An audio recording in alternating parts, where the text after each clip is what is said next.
Hi, my name is John. And I'm Lloyd. And we are the hosts of Pint of Comics, a podcast all about pop culture. Lloyd, what do we do sometimes on Pint of Comics that people might want to know about before they listen? Well, sometimes we drop spoilers and sometimes we swear like sailors. So, if you're okay with that stuff, listen in and enjoy the show.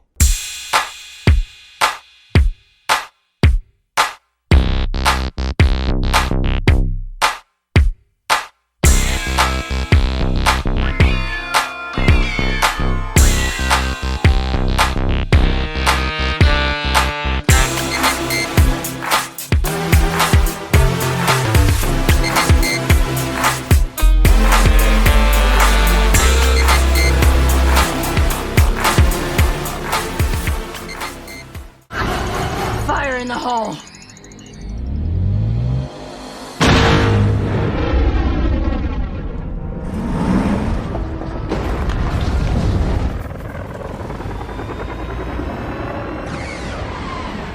All right, welcome to another episode of Pint of Comics.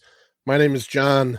And I'm Lloyd. He's the Manster. And with us tonight is Joey from So Wizard Podcast. We're talking Star Wars tonight. And I said to myself, who better to have on than a guy that loves Star Wars so much that he named his podcast after a very obscure line from one of the movies that everybody hates. But Joey, what's going on, man? How are you, everybody? It's great to be here and talk Star Wars with you guys. So it's been a while since I've talked Star Wars with anybody. So tonight we're as of recording the fourth episode of, what is it? Is it 7 or 8 episodes? Does anybody know? I think it's 7 or 8 Book of Boba Fett episodes have come out. So we're essentially doing like kind of like a halfway check-in, right? I'm sure Joey and the guys at So Wizard and Aubrey are going to do probably a season, right? Am I right about that? Yeah, maybe a week or two after the season ends, we'll get together and do a full season review once everybody's had a chance to watch it and digest it and get caught up for a week or two. Then we'll jump in and review the whole season. So.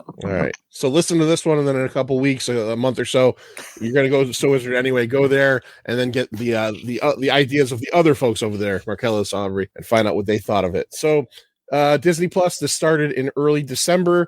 This is essentially a sequel series to The Mandalorian season 2, halfway through, kind of from the beginning, reintroduced Boba Fett. We didn't know who he was at first, although everybody knew. They bring him in. We learn it's Boba Fett, and he is wearing robes. It's very different. He's got a gaffy stick like a Tusken Raider. As the show progresses, we get to see a little bit more of the old school Boba Fett with the armor. He helps the Mandalorian out in his mission. At the end of the season, the very last scene we get is he goes to Jabba's palace. He kills the now Jabba-sized Bib Fortuna, and he takes over the Hutt empire on Tatooine, essentially becoming the new leader of the space mafia. Let's call them the space mafia. So we jump in and we find out that a year later we're gonna get a show. We get a show. Okay. First question I have for you guys is from episode 1. What do you think? And I'll start with Joey.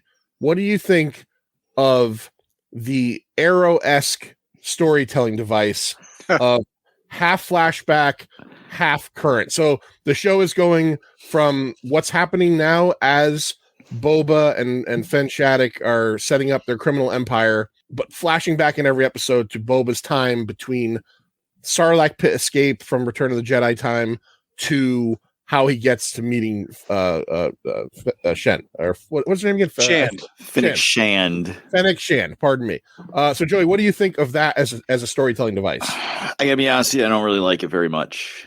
It's hard to keep track of what's going on, and what's happening in the present day is so boring that it makes me want to just watch the flashback parts and skip through the rest of the episodes. The flashback stuff is the meat and potatoes. It's the interesting stuff. It's the things we wanted to learn.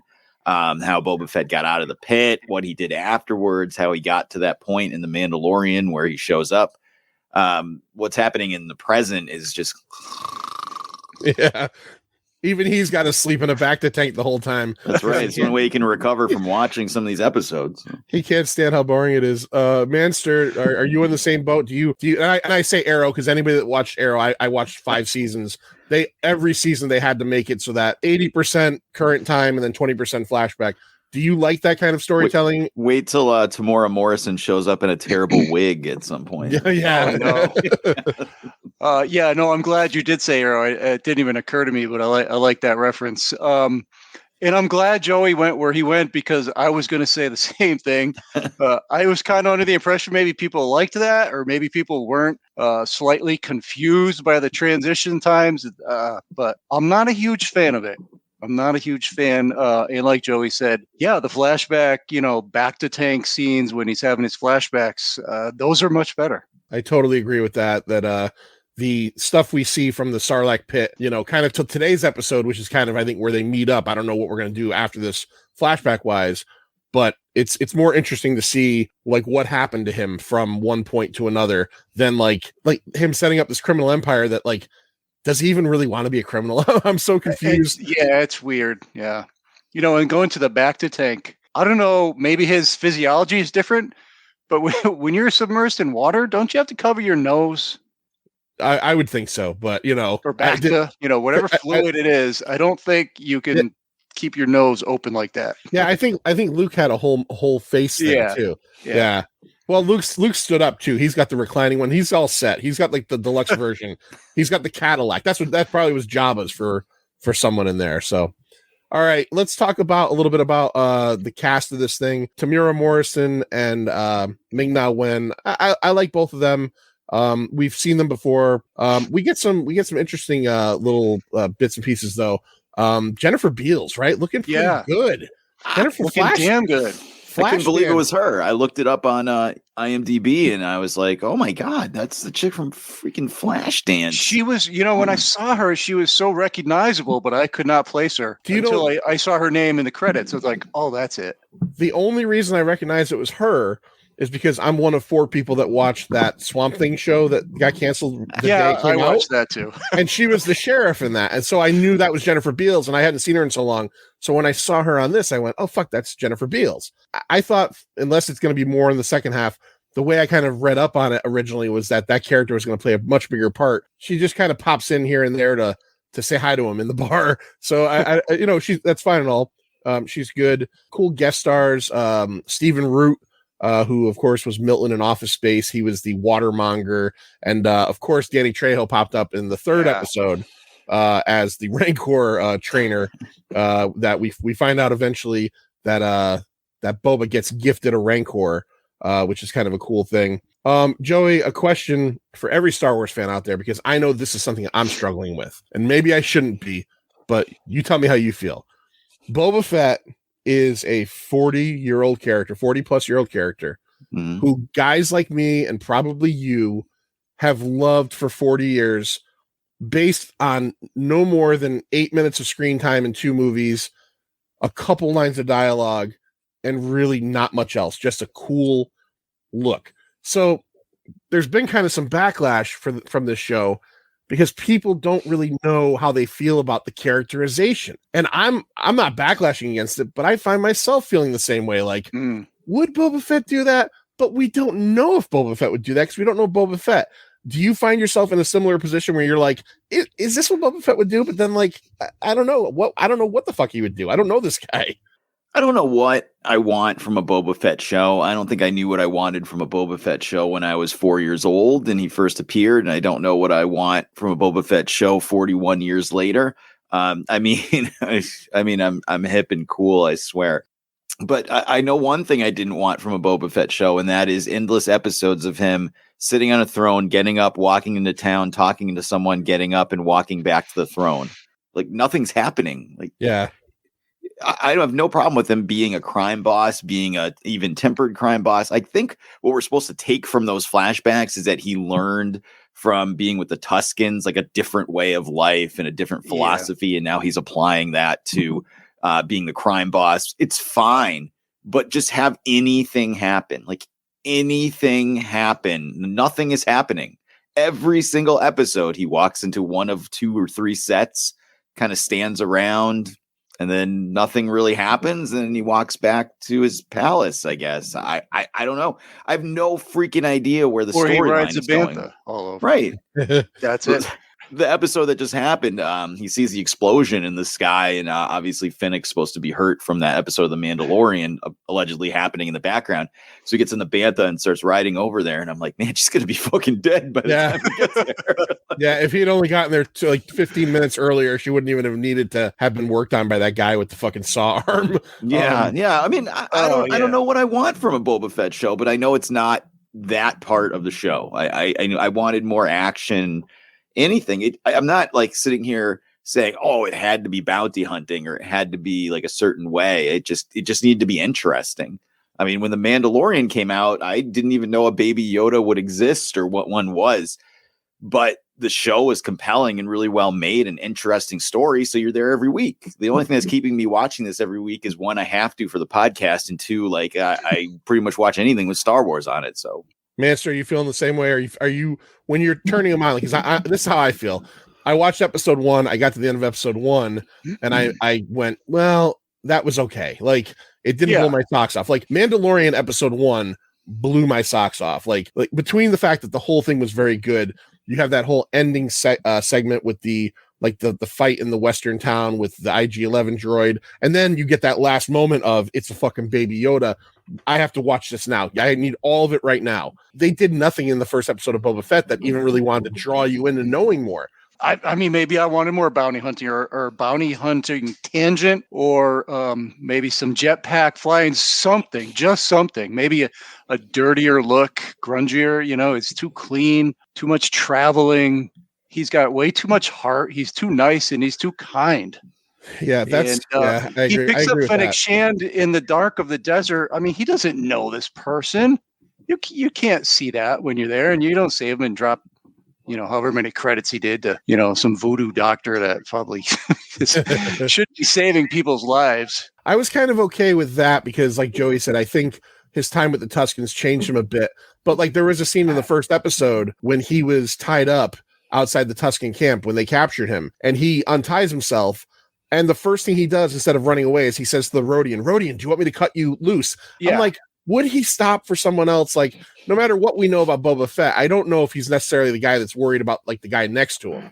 Especially, exactly. Yeah. This was something that bothered me, and you might remember this, Manster. Like a year ago, we did the 100 Proof episode where we did the first 6 issues of the Star Wars book, the Star Wars Jason Aaron book, and Boba Fett is tracking down Luke in that book for Vader. Yep. And at one point, he captures one of Luke's like school friends, who's like probably 18 or 19. And remember, he tortures him to death. Kills the shit out of him. And now normally people might say, well, that doesn't matter. That's legends or that. No. The Star Wars like comic books are, as we learn, canon. It's canon. Yeah. And you remember, right? He stabs that kid to death, and like this is like okay, so that's Boba Fett pre Return of the Jedi, but that's still this vicious fucking guy. So yeah, I'm the same. I'm having some issues with weighing that stuff out. I don't know what it is, and we talked about this on our show when we did Hawkeye. The pacing for the Disney Plus series just seems like off. It just seems out of whack. The Mandalorian was great, and you were right, Manster and John. Like right away, you were all in after episode 1. Whereas a lot of these are now like we just watched episode 4 tonight, and that almost felt like that was the pilot of the show. Now I feel like, oh, now the storyline is starting. I just watched 4 hours of this fucking shit. Now the story's starting, right? I don't know if it's I got problems with episode 4 myself. Yeah, but I mean, I don't know if it's that they know they have this built-in audience, or they feel like overconfident what they're doing, or what, or even how in the writing process they need to sit down and write it like a weekly TV. If you're going to release it as a weekly series, you're going to release 1 episode a week. So I guess sit there for an hour, and something's got to pull me back next week. Then you got to write it that way. Like you can't just sit down and write a 6-hour movie, cut it into 6 pieces and throw it out on Disney Plus, because I'm watching an hour and there's nothing pulling me back. I don't know what it is. So Manster, do you think that they're relying at this point solely on the Star Wars name? Like Joey said, he'll watch it if it's Star Wars. Do you think that that's how they look at it? Is fuck it. Yes. And put Boba Fett on the title card, Yeah, Boba Fett. People love Boba Fett. That's going to sell. And then they're trying to give us little things like episode 4 that comes in, and it gives us a whole bunch of really shitty freaking sous chef droids and rat catcher droids. And it's like they almost really don't know who the audience is. Because the very next scene, there's the Slave One. Like, yeah, all right, I want to see the Slave One. I'm in for that, but I don't care about any of the shit leading up to that. I have to stop you, Master. Yeah. On Pine Comics, we refer to that ship as a fire spray gunship. Okay. Really? I did not get the memo. Did you? Do you know about that, man? Because I actually I paused it and said to my wife, "This irritates me to no fucking extent." And I get it. I get we live in a sensitive time, and some things get canceled. I don't know if you know this or not, Master, but Slave One is no longer called Slave One.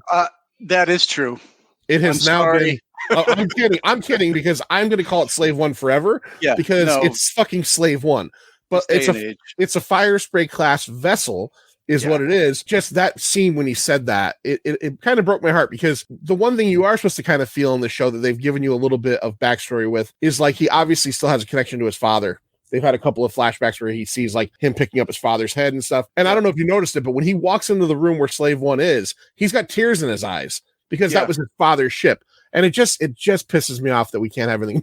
We can't. Sure, there's a lot of bad things out there, but something like that, it's just a word. Nobody's really offended by it. That's my little rant on that one. Okay, so you said a couple things about episode 4. I want to go around a little bit. Joey, as a whole, episodes 1 through 4, give me something that you actually like a lot about the Mandalorian, the show about the other Mandalorian, Boba Fett. I love the flashbacks. I like when he is interacting with the Tusken Raiders. I like everything about that whole storyline. I like seeing their culture and like how things work. They stick weird lizards up their nose and have a journey to go get a branch. Like, that is super deep dive EU shit that you would normally read in a horrible novel or something. To see it like blasted out on the screen was great. I found that part really interesting. I loved the battle with the train. Everything in the flashbacks has been great. It's really just the modern stuff that's been rough. I don't dislike the speeder bike gang. I guess we'll get into that later. Oh yeah, the mods. But and I do the other thing I love in that's in present day, I guess, is the people like making themselves into like cyberpunk stuff.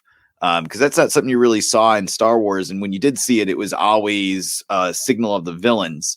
So the bad guys were the ones, Darth Vader, General Grievous, they were always the ones that would get cybernetic enhancements. It's the first time we see, like, I wouldn't say he's a hero, but somebody on the side you're cheering for having cybernetic enhancements, with the guy with the eye and the cool like doctor sequence when they took her to the doctors that cut her all up and fixed her. So there's a lot of cool, like weird EU type stuff in here that I'm really enjoying. And I am liking the flashbacks.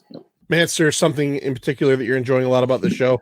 Yeah, I did like the, I don't know the character's name, but the Tusken Raider, who basically trains Boba. Because, I don't know, maybe there's some in the EU, but I've never really seen the Tusken Raiders in that kind of light. They came right up to him, they saved him, basically took him in as their own, I like the twins, the Hutt twins. Yeah. I thought that was very cool, the way they came in. I like the look of them. I like their back and forth and shit. Yeah, there's a couple of likes for you. I like that stuff.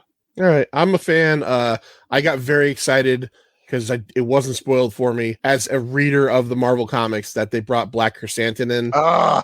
Because he's fucking dope as shit in the comics. And when he came on screen, I literally got a hard on. I was like, "Oh my god, it's Black Chrysanthemum!" And I think they're just calling him Chrysanthemum, by the way. That's right. Oh yeah. Oh yeah. Did they cancel is Black? They took the black out. Yeah. God damn it. All right. Fair. What I like about that is twofold. I like the fact that we have this cool character that, in the comics we've seen he's fought Obi-Wan on Tatooine. When Obi-Wan was like first hiding out, and he's worked for Vader and he worked for Dr. Aphra and stuff like that. But I like the fact that for maybe the first time ever, it feels like, even though I just said a minute ago it didn't feel like it, that they're willing to take characters from the current Marvel comics and say, okay, bring him onto the screen. He's one of the only ones. There might be someone else they've done that with that I'm just not thinking of. I also like the fact, as kind of corny as it was, but I like the fact that he has a rancor. Because and the whole idea of the first person it sees it imprints on adds a new level to the Rancor Keeper's sadness in Return of the Jedi, because Luke did just murder the shit out of that thing, and it was going to kill him, so all's fair. but hey, everybody's got a mother, right? And it just added a little bit to it. I really like that a lot. I think this current episode, which might explain why, I think it might have been my favorite, and it might be because it was so heavy on the flashback. Like, it was, even though the Tusken stuff is done, it was pretty much like the bridge between his Mandalorian appearance and where we are now.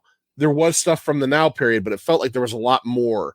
And I really liked the Sarlacc pit stuff. So going back to the Sarlacc pit, stuff like that, is really cool. I do want to know, though, something from the first episode is, where the fuck did that stormtrooper come from? Because there was no stormtroopers at the battle on the dunes. I mean, I'm assuming maybe that was one that was looking for C-3PO and R2-D2 maybe 2 movies earlier. But when he finds that stormtrooper in the Sarlacc pit, I was like, where the fuck did that guy come from? Huh. But I didn't even think of that. Well, they digest in there for thousands of years, so Yeah, and that armor is so fucking heavy that it takes forever for it to get through. All right, Joey, let's talk about some dislikes. What do you have that's like just kind of, besides pacing and stuff we covered? Yeah. Is there anything else that's kind of irritating you about the show? Honestly, those are the 2 main things that really are bothering me about the show. Is just I don't see where the story is going. The main story, the present day story, I just don't see where it's going. And there's no oomph to it either. It's not like I can say, okay, well, these are slower episodes, but this is what the story is about. I have no idea what the story is about. And I don't know if I care what the story is about. So, like, they keep this last episode, he just said, we're going to go to war. I mean, who are you going to war with? You have a Rancor, 2 Gamorrean guards, and Ming-Na Wen. Yeah. What is the war? You got the cyborg kids. Oh, you got the biker gang and not black chrysanthemum. not black chrysanthemum. Yeah, race neutral chrysanthemum. Dark gray chrysanthemum. I think I'm just looking here. 7 episodes. 7. So that's important for us to know that at this point right now we only have 3 episodes left. We're more than halfway through. It seems I just feel like a lot was wasted. A lot of time was wasted. Yeah. So he avenged the Tuskens in this episode, which I thought might be a longer game. It wasn't. That was a great scene. Yeah, it was a great scene. Yeah. Just decimates that gang with Slave One's cannons. So that took that away. We still have the mayor Hammerhead guy is kind of on the loose. Like you said, we're going to war. They got rid of the Hutts immediately. The Hutts just said, "Fuck it, I don't want to deal with Tatooine." They're gone. So I don't know where 3 more episodes can go, and I don't know if 3 more episodes can. Like, I'm assuming that the next 3 episodes are going to be completely in our time because we've seen everything. Yeah, we've crossed streams, right? Yeah, the flashbacks caught up. So I don't know what the flashback, and they even almost said that in this episode when she said, you're fully healed now. You don't have to go in the Bacta tank anymore. Yeah. So he's not going to go in there and lay down and have flashbacks. So, I mean, that's honestly really the only thing I don't like about it. Everything looks great. Everything, the characters and stuff, everything's cool. It's just not, some of the stuff's just not done very well. Manster, what dislikes do you have? I think they are just shoving a few things in there for fan service or for kids or something. I really hated that whole speeder bike scene. Oh, that was bad. Through most of it. And the CGI, as good as the CGI is for most of the show, it really falls apart in some places. Maybe like, don't forget about that freaking Massive or whatever you call those Tusken Raider dogs. Some scenes with that was pretty poor. Like I said, that speeder bike scene. The Bantha stuff is great. I think that looks fantastic. So it's a little inconsistent for me anyway. Maybe I'm being too picky. I don't mind the biker kids like as characters. It just that scene was just so poorly shot. So poor. That's what I meant by the CGI for that. It was terrible. Plus the shiny bikes. I get it. They're rebels and it stands out, but I didn't like it. I read that was John Favreau's tribute to George Lucas because they're supposed to look like to make shitty characters. Yeah, they're like American Graffiti. They're supposed to look like American Graffiti bikes. We're gonna honor the creator of Jar Jar by making these characters no one likes on the show. CG looks like shit. It is true. I'm not a guy that generally goes online to like get pissy about stuff and. I like what I like and dislike what I dislike, and I have this forum here to say that. I got what they were doing with the biker kids, where he turns them, from being like this, like you're wasting your time. Why don't you apply yourself with me? But like, just I thought of, what is it you always say, Joey, on So Wizard? Like is it the Burger King? What is that, Joe? What is that, Joe? It's the Burger King Kids Club of Diversity. That's what these guys are. Is they're the Burger King Kids Club of Diversity, the cybernetic division. For people that aren't in their 40s, Burger King used to have their own kids meal, their own version of the Happy Meal, and they had the Burger King Kids Club, which represented every single nationality and type of person that could possibly be in a club. There's like 40 members of this club. There was a kid in a wheelchair. They had everything. So that's where that joke kind of comes from. If you're not in your 40s. So. Oh, I love that joke. I laugh at it all the time. And I'm not kidding you when I tell you, as a listener of So Wizard, when I watched that scene where he recruited them, in my head, I went, the Burger King, I just said that to myself. I said, it just seems like so kind of like homogenized. Yeah. I don't mind them as characters, though. It's just the bikes are a little weird looking, but I could get over that if when they used them, it didn't look like ass. And I liked when they attacked Hersantin, not Black Hersantin. They attacked Hersantin. I liked if they're fighting, they all had different weapons and styles. I liked that. That was cool. It was just, man, that was a tough way to introduce them, is to be like, here's this awesome like biker gang that's running wild in Mos Espa, except they all have like Power Ranger colored bikes. And here's the shittiest biker chase you've ever seen in the history of Star Wars. So why couldn't they have swoops? Why didn't they have swoop bikes? Yeah. Swoop gangs, right? No, I don't know. It seems a little off. I do love, I will say, it's just something else to add to stuff I do like about the show, but it kind of peels from the Mandalorian, and it's the Favreau thing. I do like the ending credits with the incredible painted art. That stuff's great. I got the book for season 1 of The Mandalorian, and that it's just fucking incredible. At this point, 3 episodes left, Joe. Are you hoping against hope for a better season 2, or would you be completely satisfied with just like one season Book of Boba Fett, and then maybe like we do, we're gonna have the Obi-Wan show, and then maybe we like just concentrate on single seasons of different characters? I think the plan is for there to be the Ahsoka show, and then I don't know if they're not doing a Cara Dune show. So whatever they decide to do in that in the place of that is supposed to tie in with the Mandalorian season 3 into some kind of super event, possibly centered around Grand Admiral Thrawn. I just hope in the last 3 episodes, they could knock it out of the park in the last 3 episodes, and I could be sitting here in 4 or 5 weeks telling you how amazing this season was, and we didn't see all this stuff they were building up in the first 4 episodes, and it just blew us away. And I can't wait for season 2. I don't know. There's still 3 weeks left. There's still plenty of time for them to turn it around. It's just, I don't know, man. It's not looking good, but I'm not saying it's bad. It's not bad. Like, this is not a bad show. Like, this is not like Why the Last Man or something terrible like that. Like this, it's fine, but it should be, it's a solid double when it should be a grand slam. That's the problem. Right. So. All right, Manster, this is the pig question of the night. As a bunch of red-blooded American males sitting here right now, and you as a recently divorced single guy. Yeah, that's me. Could Ming-Na Wen be any hotter at like 58 years old? Oh, Ming-Na Wen is amazing. Come on. Yeah, I didn't even want to go there because it's too obvious. Yeah, my lord. Yeah. Like, what's happening there? 59 years old. 59? Yeah. Oh, my God. The genetics. That doctor must have put something else, like, I don't know, he dropped some good DNA in there when he was changing it to a robot. Incredible. Well, it's crazy because she spent a lot of time in a Bacta tank. There you go. I follow her on Instagram because I'm perverted, and like she'll be like, posting like pictures of herself looking not like gross or anything, but like looking good, and then she'll post a picture of her family, and like her kids are old, like her kids are in their 20s. I'm like, what? God damn. It's crazy. Damn. I saw an interview with her recently. Her first role while she was in college, she went to, I think, a performing arts college, and her first role for a few episodes, but she was like a trumpeter on Mr. Rogers' Neighborhood when she was like 20 years old, like fucking 40 years ago. So it's just insane. It's just insane. I think we kind of know where we stand on Book of Boba Fett. I know the show that I'm looking forward to the most.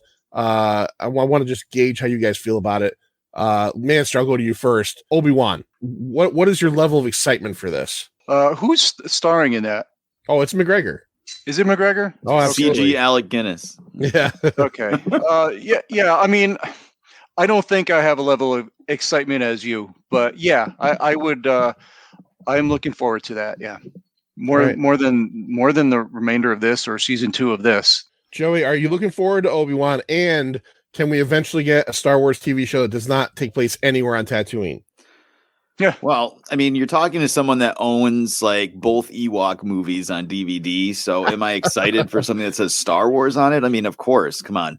But I'm not a big prequels guy. I'm just not a big prequels guy. I don't like the Clone Wars cartoon. Please don't come after me. I don't like Rebels. I don't like any of that stuff. I'm just not a big prequels guy. So my excitement is kind of like at a 6 or a 7 for that out of 10. I'm also very cautious about what are they going to be doing with Hayden Christensen. It's nice to see him come back and like embrace like the fandom and kind of get the kudos from everybody after, probably getting made fun of for Attack of the Clones for a long time. It's nice to see that. It's great. But at the same time, like, what are they going to do with him? Like, so did we bring him back to put him in a Darth Vader costume? Then why do we even have him come back? So is he going to be a Force ghost? I don't know. I just thought of something when you said that. I hope, unless it's better, I hope the Obi-Wan show isn't the same thing where it's him at 40 years old on Tatooine, watching over Luke, and then flashbacks to their Jedi adventures. Because if it's flashbacks, I don't know if I want to deal with that anymore. It could be. You're not gonna, like I said, you're not gonna bring Hayden Christensen on to put a mask on him. So right. Like what are they going to do here? I'm not really sure what they're going to do. And that's cool that I don't know. I can't figure it out in my head what they're going to do. I just hope it doesn't suck. Like that's mostly the main thing. I'm going to have to watch it no matter what. I mean, that's what we do, but it will be on Tatooine. It's just the way it is. Yeah. And if it's not on Tatooine, they'll make a planet called Navarre that's just like fucking Tatooine. That's right. Just get us out of the fucking sand in these fucking shows. I know they film everything on those giant like screens, but like just scroll until you find like a snow planet or something. Like probably easier just throw some sand on the ground and put the screen up and let them walk around. So damn these fucking sandy planets in Star Wars. So we are three guys that to some level or another, Joey has been getting much worse lately. I follow him on Instagram and Facebook. We all kind of collect toys, kind of collect action figures, and whenever there's a new Star Wars property, of course there's going to be new action figures. So I thought, you know what, to cap this show off, here's something that might be fun. Yeah. Why don't we go through what we think in our head, top 5 characters up until episode 4 that we've seen so far, or figures or versions of a character that we think would make a good, like, say, Star Wars Black Series. Picture it, in that window packaging, 6-inch figure, even the 3 3/4, whatever. But what do we think would make that? So it doesn't have to be in particular order. Your number one, put it your number one, the one that you would like to see the most. I'm going to start. I'll go first. I think number 5, Manster alluded to it earlier, and no, it wasn't a favorite character of mine, but it screamed action figure, was that was the Cook Sue droid with the 6 arms. As soon as that came on the screen today, and it's chopping like peppers and onions, and then it goes into defensive mode, and it General Grievous's itself with all different cleavers and stuff. I went, I don't want to buy it, but that is going to be a Black Series figure or a 3 3/4 figure. So I'm going with that droid. Manster, what would be your figure pick for number 5? See, here's what I'm going to say. You're not going to like it. But I picked figures, and then each figure is going to come with a portion of the Rancor. Oh, so you're making a Build-A-Figure. A Build-A-Figure. So mine is 6 figures plus a Build-A-Figure. Do the Star Wars Black Series ever do Build-A-Figures, Joey, or is that just Marvel? No, that's just Marvel. Yep. All right. So this is a first. This is being introduced for Book of Boba Fett. I mean, it's so obvious you're going to have a Boba Fett. But there's so many variants. What Boba Fett are you putting out there? Like clean costumed, robed Boba Fett? It's going to be Boba Fett that just escaped from the Sarlacc pit. All right. All crusty and crunchy. Nasty ass, crusty, slimy. Joey, what do you got? What do you got for your number 5? I need a shirtless Gamorrean guard 2-pack. Especially if they're just about as useless as they are on the show. So I want shirtless Gamorrean guards. Yeah, I thought it was funny too, because when he goes back in today's episode, in episode 4, when he goes back, they had their shirts. So I'm thinking that when they got when they were about to execute, they stripped them of their shirts, and then just no one ever gave them back. Because I'm like, I've never seen like Beef Castle Gamorrean guards before. This is interesting. All right, I'll go with my They're, number 4. they're not smart enough to go get more clothes. No. No, they for weeks now they've been with Boba, and they're just chilling out without shirts on. I'm gonna go with my Maybe number a mail 4. away. Yeah, you have to get the shirt. You have to get enough proofs of purchase, and That's right. And you get a twin pack of shirts. That's right. So I don't think there's any way you could make a Star Wars show that has a at least cameo, as far as we know of right now, of Danny Trejo, and not make a Danny Trejo Rancor keeper. Yeah, I'm just going with that. I would buy. I want a Danny. I almost want them to make it so, even though you never saw it in the show, that his shirt's open and that giant fucking tattoo is right there. So I want giant, like, open shirted, tattooed Rancor trainer Danny Trejo. I don't know the character's name. Pardon me. Just call him Rancor trainer. Manster, who do you got next? All right. Well, he's on my list, and I'm just going to stay with it. You cannot have a badass looking Danny Trejo without having an action figure for him. Yeah, no. So absolutely. Danny Trejo is my number 2. All right, I will, whatever it is. I'll actually say it just to save us some time. You picked my number 1. I was going with encrusted Boba Fett, covered in sand, just destroyed. So, Joey, what's your next one? Your number 4? Jennifer Beals, Twi'lek, bar owner. Yeah. With the cleavage, you need that version to live in a world where this is yet another near 60-year-old person who's very attractive. Does that mean that we're old, or does that mean people are aging well? Aging well, and we're old. Okay. It's a twofer. It's actually a twofer. But just the thought of having a Jennifer Beals action figure. Oh yeah, let's do it, bro. It's a maniac on the floor. You put her on a chair and you pull a cord and a bucket of water falls on it, and you're like, yes. A bucket of Jabba Glob slime falls down on her. Yes. All right, we'll go to my number 3. My number 3, I'm gonna go with this is just one that if this is not made into a figure, then I don't know anything about figure making. The black robed female ninja Tusken Raider, whatever she is super badass. I couldn't tell in the episode where they were all killed. Did they ever identify that she was killed? Because I feel like that's a character that's going to pop up again. The Tuskens all got killed. He puts them in a funeral pyre. But I didn't remember if there's ever a scene where he particularly kind of like went to her, but she was a super badass. Star Wars is very good at doing this. We only saw Tusken Raiders once in, Star Wars, and then we got a little bit in The Mandalorian, but we always knew them as just wearing like these tan and beige robes. And now all of a sudden we get like these black cloaked ones. So they're smart on the level of, there's different tribes of Tuskens, and also we could sell you a black robe fucking Tusken now. And then they give you this female one that's a complete badass. So that's my number 3. Master, who do you have for your next one? Yeah, for the next one, I'm going to go with Fennec Shand with the open torso with all the mechanics going through there. Yeah, with a removable helmet.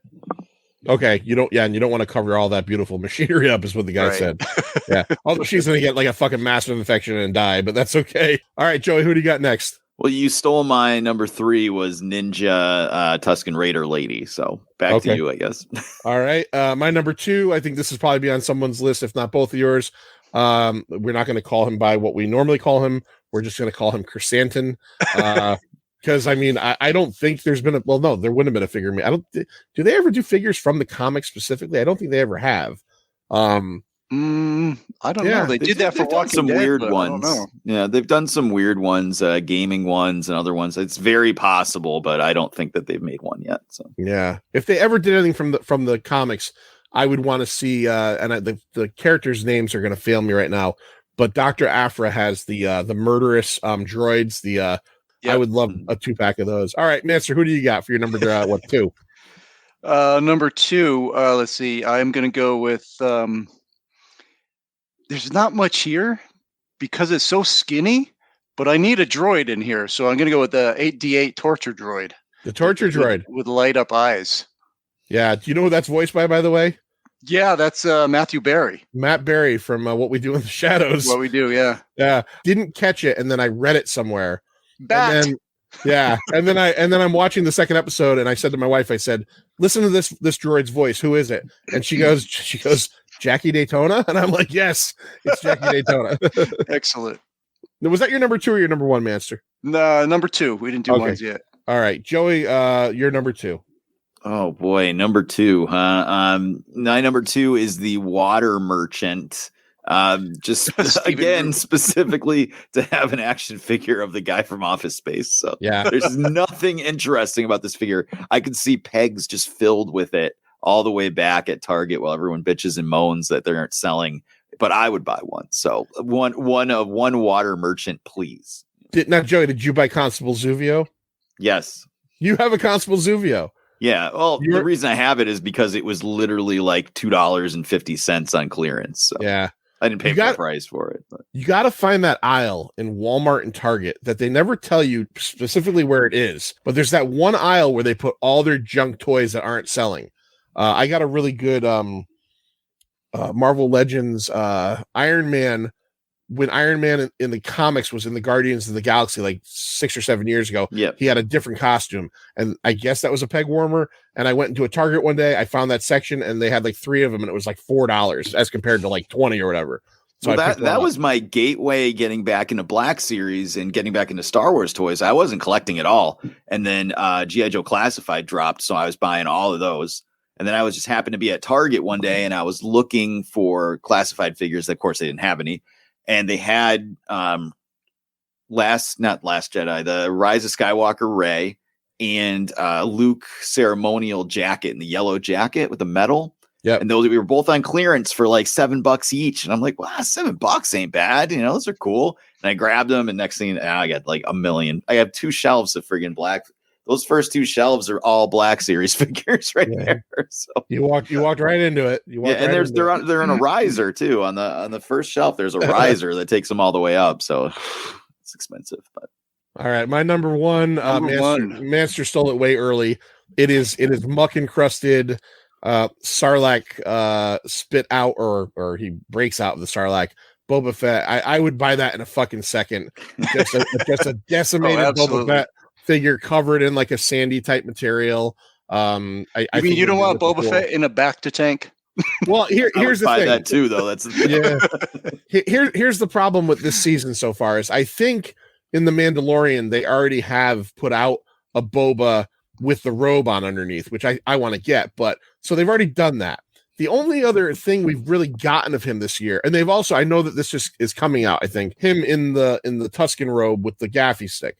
The only other option is like that he's like the long johns look he's wearing for half of the thing where he's in the white long johns. Yeah. I don't want that. Like be great. Someone out there will buy it. Joey will buy it, but like I don't want that one. Yeah. It says Star Wars and Boba Fett on it. Take my money. All right, Manster, what's your number one? All right. Well, my number one is going to be Charcoal Kristan or Kristan. What the hell? Stanton? Chrysanthemum. That's it. I was getting this S and the T mixed up. Chrysanthemums. Yeah, with fucking blue electric knuckle spikes. Okay, Those things are badass, man. Now, does he have the head of the Rancor with him? Because that would be a badass fucking package. Yeah, he's got the head. All right. Yep. All right, Joey, what do you got for number one? Well, unfortunately, we can't get a life-size Finnick Shand doll for my room, so I guess we'll go with a 5-pack of the really cool American Graffiti bike riders from town. Oh, I can see that already. Do you get the bikes too, or no? And the bikes, and everything? Yep. Oh and my the god, bikes, yep. Yeah, that would be that would be expensive. That's like a San Diego Comic-Con exclusive or some shit. But yeah, it'd be like $250 on Entertainment Earth. But let's do it. Let's go. Boba Fett. It should have Boba in there too, and it would be called Boba Fett and the Get Fresh Kids. That's right. the Get Along Gang. Yeah. So I gotta have one more to make up the torso because everybody else gave you arms, legs, and a head. Okay. And so that's the torso, but it's a special. It's not just a figure. It's like a special pack. So it's the twins on a big platform. Okay. And, All and right. you get the torso With with the that. torso. I Yeah. was trying to figure out how they were sitting like on each other. Like were their tails entwined? Like I spent half of the scene with them trying to figure out the physiology, like the actual movement of how are they sitting on each other's tails, like whatever. Maybe they're Siamese twins. I don't know. Maybe they share a tail. Maybe. That's fucking gross. That'd be another great mail away figure would be the guy that plays the drums when they Oh yeah. Yeah. The like, well, that was like an R series droid, right? Like the drummer. Yeah. That was good. All right, guys, it's been awesome. So everybody out there, check out the last 3 episodes. When this comes out, we'll put stuff out on social media. Tell us what you've been thinking about. One of my favorite, I don't remember who put it, but it was on Facebook. One of my Facebook friends after episode 2 said, so far, this is what I've learned from the book of Boba Fett. He has sleep apnea and needs to sleep in a special machine. And that was it. And it just made me laugh. It just made me fucking laugh. Boba Fett developed sleep apnea after Return of the Jedi and has to sleep in a special machine. And that's all that's happened so far. Joey, tell everybody out there where they could find the awesome So Wizard podcast quickly, coming on to 400 episodes. Right. The road to 400 rolls on. We have big plans for 400, so that's already in the works. But SoWizardPodcast.com is just the hub where you'll find everything, links to all our social media, our YouTube content, and the podcast every single week. All right, Manster, tell everybody about Pint of Comics real quick, our socials, all that good stuff. Yeah, you can find us Facebook and Twitter at Pint of Comics, on Instagram at Pint_O_comics. And any of those old podcatchers, you can find us. That's right. And until next time, I'll say the words this time. See ya. It's over, Johnny. It's over! Nothing is over! Nothing! You just don't turn it off!